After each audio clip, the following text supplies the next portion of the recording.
Good evening. This is Dominique Campbell, and welcome to the Nightly News. Tonight, we will be discussing the nicotine addiction among persons who have been diagnosed with mental disorders. Billion cigarettes were sold just last year here in the U.S. That's a lot. That's enough to fill up the entire Empire State Building 2.5 times. Adults with a mental illness smoke almost 1/3 of all of those cigarettes. And back with tips to change this trend is Dr. Frida Lewis Hall, the Chief Medical Officer of Pfizer. Welcome back. This is such an important issue. Here in the United States, smoking is one of the reasons that people with chronic mental illnesses die up to 25 years earlier than the general population. They have a smoking rate that is 65% higher than those without mental illnesses. And as a result, their smoking is triggering life-threatening illnesses like heart disease, lung cancer, and even diabetes. Well, 1 in 5 people in the U.S. here live with chronic mental illness. Depression, schizophrenia, and bipolar disorder are commonly known ones, but anxiety, eating disorders, panic attacks, even post-traumatic stress syndrome are all types of mental illness. And misconceptions about mental illness may be a barrier to getting effective treatment to stop smoking. So let's talk a little bit about some of the myths that surround mental illness and smoking. Here's a big one. Myth number 1, smokers with mental illness may not want to quit smoking. Cigarette smoking remains to be a leading cause of avoidable diseases and untimely death in the United States and other countries. On average, 435,000 people in the U.S. have untimely deaths from smoking-related diseases each year. Largely, smoking causes 1 in 5 deaths per year. Chances are lifelong smokers will die prematurely from a complication of smoking. Tobacco usage main causes of death can be cancer, cardiovascular disease, and pulmonary disease. Researchers are saying cigarette smoking is also a risk factor for respiratory tract and other infections, reproductive disorders, and diabetes. Nicotine plays a small role, if anything, in triggering smoking-induced diseases. The addiction to nicotine is the adjoining cause of these elements. Individuals who are impacted greatly with nicotine addiction is mentally ill adults. Individuals who suffer from mental illness are one of the largest remaining groups of smokers in the United States. Statistics are showing that 44 to 46% of cigarettes in the U.S. are purchased by adults who suffer from serious mental illness. This population is now dying a full 25 years earlier than the overall population. Researchers are suggesting that tobacco use is particularly dominant among adults diagnosed with schizophrenia, with estimations of 49 to 80%. Individuals who are faced with schizophrenia are at much risk of death due to cardiovascular problems and triple the risk for respiratory diseases and lung cancer. There has been a disregard among mental health professionals for making tobacco usage a top priority. Throughout the show, we will discuss the history of nicotine addiction, the effects it has on the mental health population, policies, treatment, explain what social workers are doing to help the mental health population with this debilitating addiction, examining previous research, and lastly, taking a look at what possible research for the future looks like.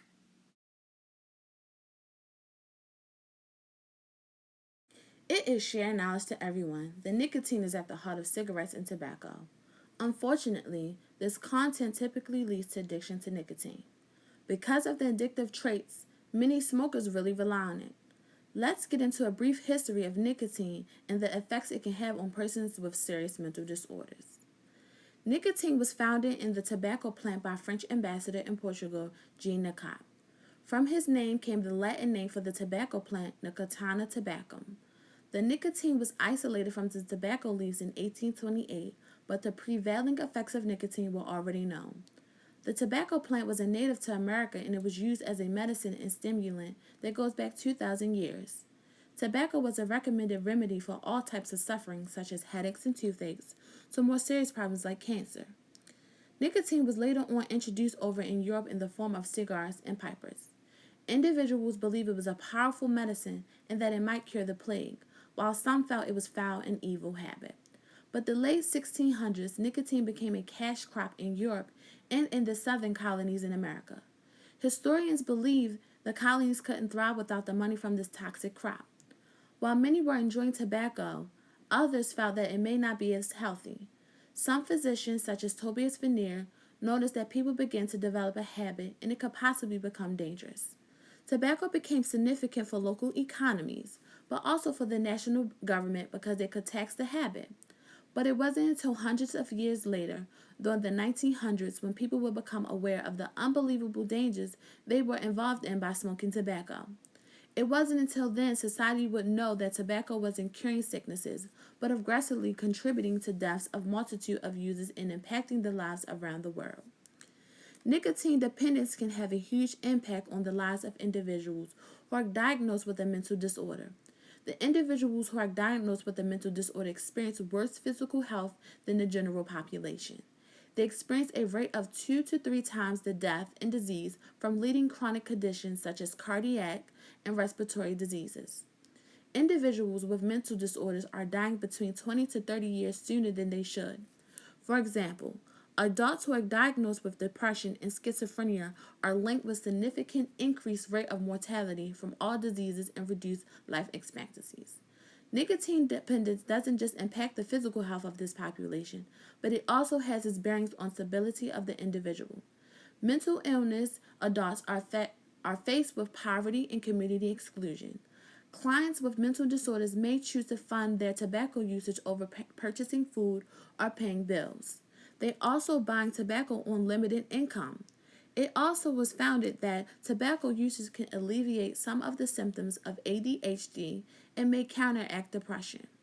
Nicotine also alleviates some of the symptoms of schizophrenia and provide relief from side effects individuals may experience from the antipsychotic medication. Cigarette smoking is associated with the use of high dosages of antipsychotic drugs because cigarette smoking increases the metabolism of the drugs. Researchers suggest that when schizophrenia are taking clozapine versus conventional antipsychotic medication, they smoke less. However, cigarette smoking can also be a form of self-medication. Based on recent studies, it has effect on nicotine receptors in the brain that reduces the perception of outside stimuli, such as noise. That's why it increases the hallucinations. We recently caught up with Tara Williams, a facilitator from Waystation. She was able to speak about her experience with working with her clients that are diagnosed with mental illness and smoke cigarettes. Please take a look at the interview. Policies are important because it provides clarity to the individual when dealing with accountability. It also governs the way an individual is interacting in a business or therapeutic relationship. We will address previous and current policies that has had an impact on adults with mental disorders involved in smoking. In the past, policies have not been implemented to assist in the high rates of nicotine dependence among mental health adults. Before mental health systems created smoke-free policies on their campuses, mental health patients were allowed to smoke. Mental health professionals used the client's cigarettes as a patient management tool. Professionals and staff would facilitate exchanges and associations between the client and professional and/or staff. For example, professionals would govern over the supply of cigarettes to the clients in order to inspire clients to fulfill requests such as taking medication, getting dressed, agreeing to speak with the professional, or to settle their adverse behavior. Smoking was also included in the client's clinical treatment. Specialists managed behaviors of the client, created rapport, or offered comfort to the client, all on the basis of controlling the tobacco usage. To promote the ending of smoking in the mental health settings, policymakers believed that smoke-free policies were crucial. As of right now, across the United States, 154 psychiatric facilities have adopted the smoke-free policy, and out of 154 facilities, only 50 have a campus-wide smoke-free policy, meaning the patients cannot smoke on the grounds of the hospital. The purpose of the smoke-free policy is to manage the occupational health and safety of staff, patients, visitors, and managing an addictive substance, which is the biggest contributor to chronic disease and death for all clients. There are also 3,984 hospitals across the nation that also has a smoke-free campus policy that includes facility buildings, outdoor areas, parking lots, and all that our building be smoke-free indoors. Treatments are important because it lets us know it's a way that we can assist people who are battling an addiction. Treatment has to be wanted for it to work, and don't be ashamed if you relapse because it's part of the process. Let's examine what treatments are working to end smoking in the mental health population. Treatments are available for the serious mental health population, but it also depends upon the disorder the individual is diagnosed with during treatment. A widely used treatment that persons with schizophrenia uses is nicotine replacement therapies. That includes transdermal nicotine patch, inhaler, gum, nasal spray, and lozenges. Nicotine replacement therapies are safe to end termination of smoking with schizophrenia, but there are low rates of long-term self-restraint. Persons who suffer from major depressive disorder uses cognitive behavioral mood management treatment to assist with ending their tobacco usage. The CBT-D therapy treatment would include daily homework assignments that included treatment rationale, self-monitoring, self-management, nicotine fading, relapse prevention, and lastly, social support.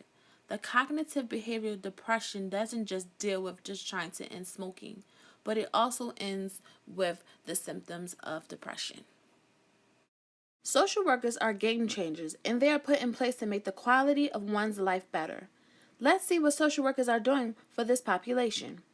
Social workers are now making smoking termination a part of the treatment plan with their clients. Helping clients to quit tobacco should be an essential part of the mental health treatment. Social workers, clinicians, and practitioners are utilizing interventions such as motivational interviewing and brief interventions such as cognitive behavioral therapy, which has been effective in promoting smoking termination. Now that social workers are focused on integrating primary care with behavioral health services, social workers are now asking their clients about their tobacco use each visit. Social workers are utilizing the simple model of the 5 A's approach, which is now being taught to other professionals and providers. The 5 A's are ask, advise, assess, assist, and arrange. The purpose of the simple A's is to identify and document the tobacco use status for each and every patient at every visit, urge every tobacco user to quit in a strong but respectful manner, determine the readiness of the user, help the client make an attempt to quit for 30 days, and lastly, schedule follow-ups to check on the client's status. Research. Research is important because it allows you to build knowledge and discover information on interesting topics such as nicotine addiction among adults with mental disorder. Research on this very topic has been very eye-opening. It has shed light on different layers of the mental health population. The research has made not just me aware, but hopefully you all aware of how much the mental health population is struggling in the area of smoking.